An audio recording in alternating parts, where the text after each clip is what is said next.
Yurtun barına kabardarsızlar.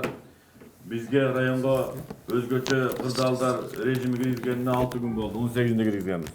Muna akırkı mezgilderde elibizдің көпчүлүгү дагы эле түшүнбөстүккө барып, өзүнүн күнүмдүк тирикчилиги менен алек болуп отургандыктан президентибиз урматтуу Сооронбай Жээнбеков кече күнү жарлыкка кол коюп, мына бүгүн саат 8-ден баштап өзгөчө абал кирди.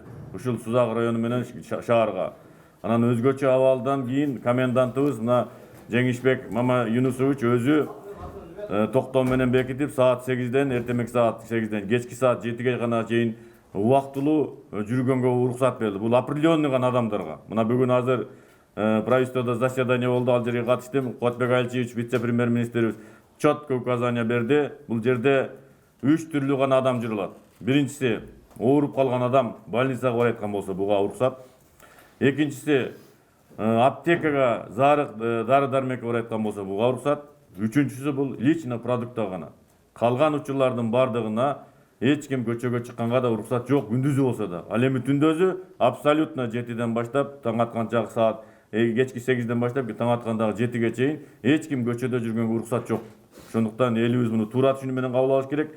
Ал эми биздин район боюнча канчалык минимизацияга кетүү боюнча биз чечимдер чыгардык. Определенный ишканалардын көбү токтоду. Бул деген соцразвитиеге окшогон, соцфондко окшогон, налог жана башка паспорт столдордун дежурныйлары гана калды. Калгандарын баарын жаптык. Агродепартамент дегенге окшогондор ишканалардын баардыгын биз үйлөрүнө таркаттык.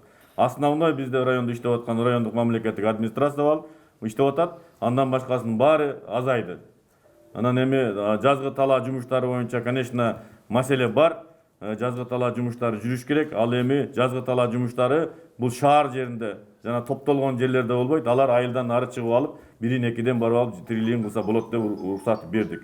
Андан ишканалар боюнча бизде өзү райондо эң вспышка көп болгондуктан биз бардык ишканаларды жанагы өнөр жай ишканаларында убактылуу өзгөчө абал киргизилген учурда токтотуп турууга сунушубузду бердик.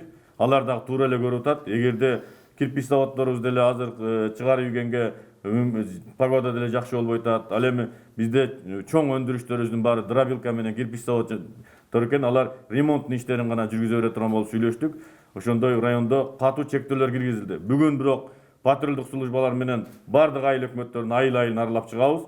Кимде ким ошондой критерийден башка өзүнүн баласын жетелеп же кандайдыр бир иштерге өзүнүн ээн эркин басып жүргөндөрдүн баарына мыйзам чегинде ушу коменданттык сааттын негизинде чараларды көрүп баштайбыз. Ошондуктан эли журтубуз туура түшүнүп, колдон келишинче үйдөн чыкпай отурганга чакырат элем.